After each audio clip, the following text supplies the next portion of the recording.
თავდაცვის ყოფილი მინისტრი ირაკლი ოქრუაშვილი დააკავეს, მას დროებითი საგამოძიებო კომისიის მოთხოვნის შეუსრულებლობას ედავებიან.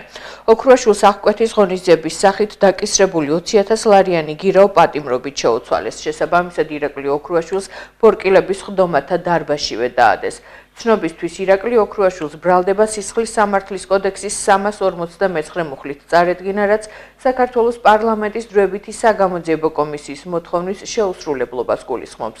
ეს ქმედება ისჯება ჯარიმით ან თავისუფლების აღკვეთით ვადით 1 წლამდე, თანამდებობის დაკავების ან საქმიანობის უფლების ჩამორთმევით ვადით 3 წლამდე.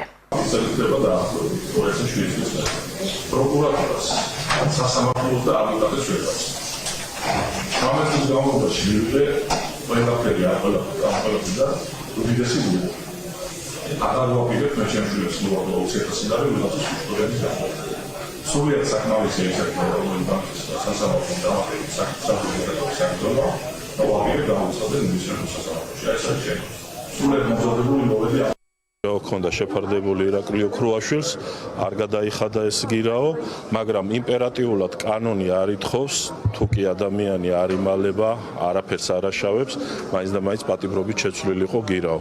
რა თქმა უნდა, ეს უკანონო არის, აღნიშნული ღონისძიების გამოყენება.